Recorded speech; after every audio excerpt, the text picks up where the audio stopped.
The irony was staggering. One day after a former FBI director was arraigned for lying to Congress, the Attorney General sat in that same chair and made demonstrably false statements to this very committee. Senator Whitehouse methodically exposed each lie with receipts. The DOJ thought nobody would check. What happened next left her speechless and should terrify every American who believes truth matters in our justice system. Here's the second thing, and this goes back to the ranking member's comments about yesterday.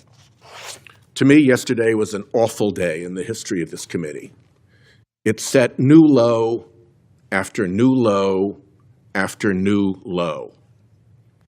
And I'm not going to talk about all of the new lows. I'm going to talk about one in particular.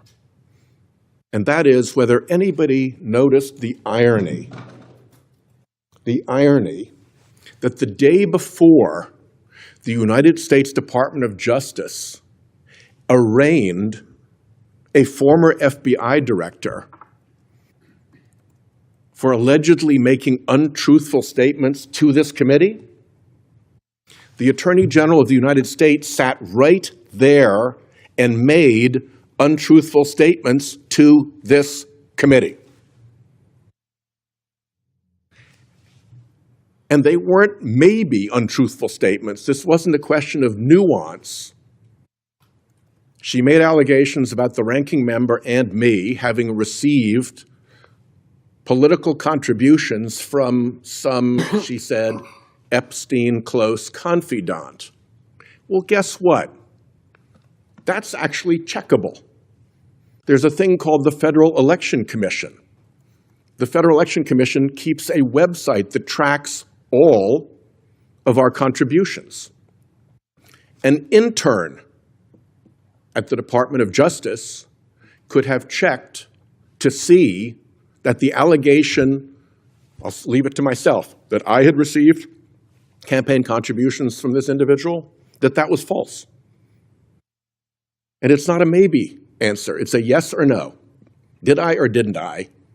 And there's an unimpeachable record that shows that what she said sitting right there was not true. If we are going to care about untruthful statements made by the Department of Justice and the FBI in this committee, let's not have this be yet another area where there are different rules for one party than for the other party.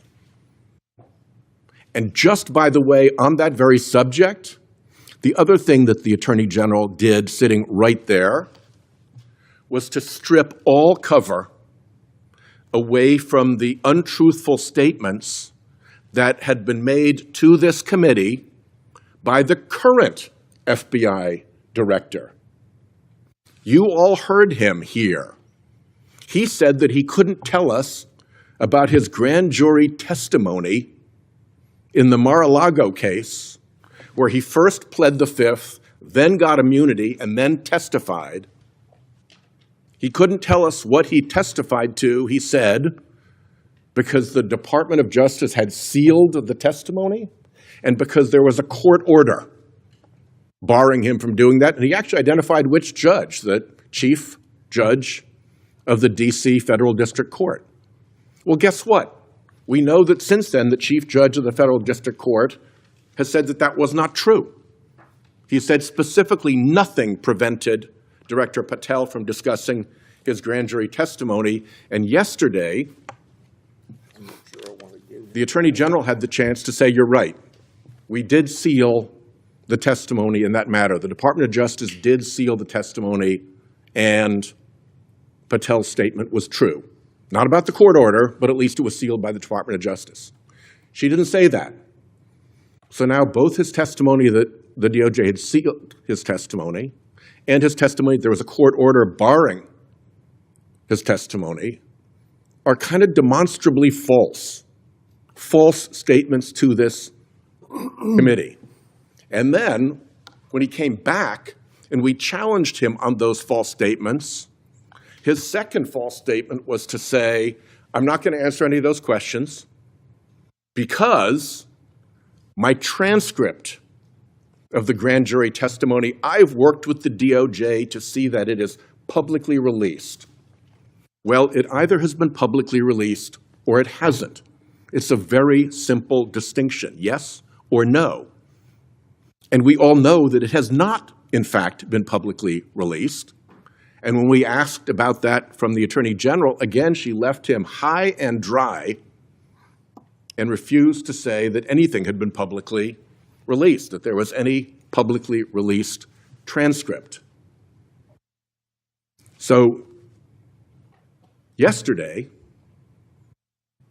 stands in really stark contrast. I should say the day before yesterday stands in really stark contrast to yesterday.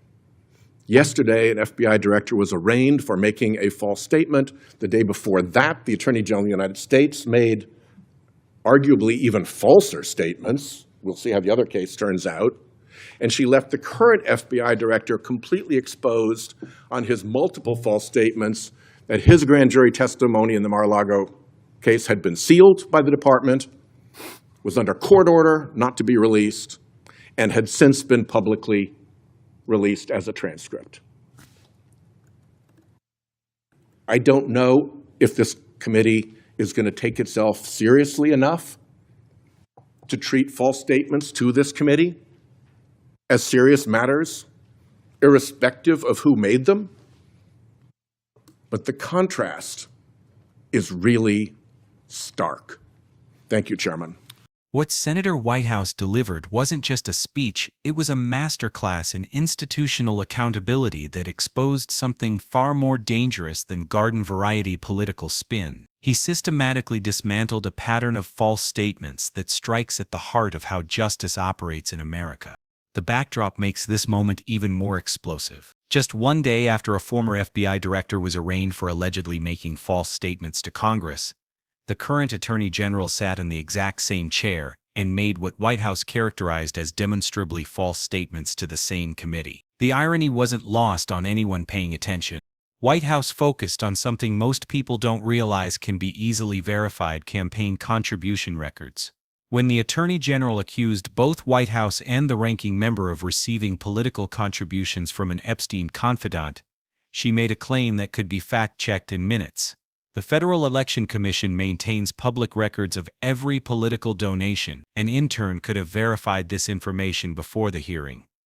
But she didn't check, and the records show her accusation was categorically false. This isn't about political theater or partisan point scoring.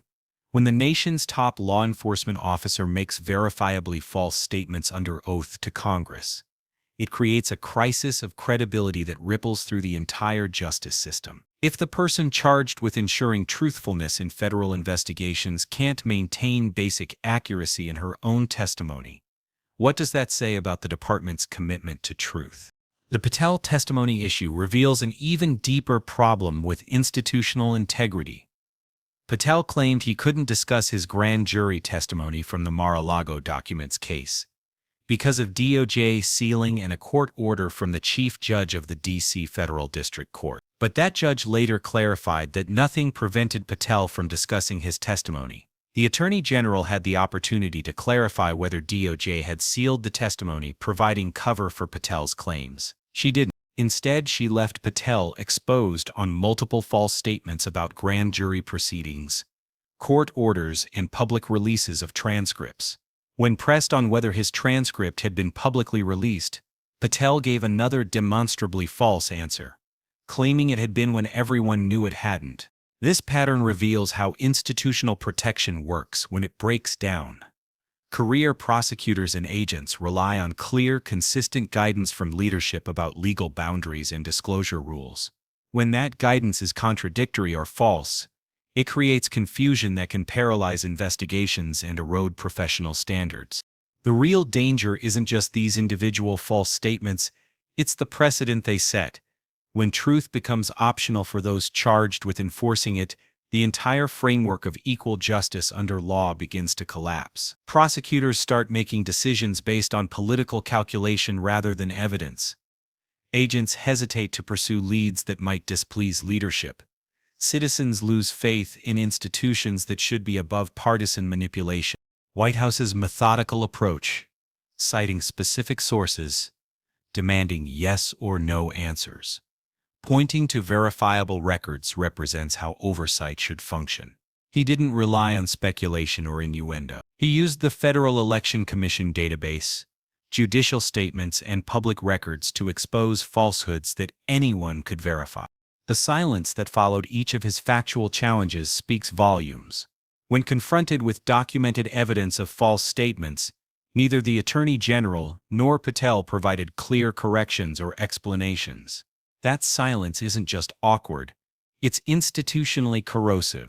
This moment should force a broader conversation about accountability in federal law enforcement. If we're serious about preventing false statements to Congress, those standards must apply equally regardless of party affiliation or political convenience. The contrast between arraigning one official for false statements while ignoring others undermines the principle that no one is above the law. What Whitehouse exposed wasn't partisan gamesmanship. It was a fundamental test of whether our justice institutions will remain credible and effective, or whether they'll become tools for political protection rather than equal enforcement of law.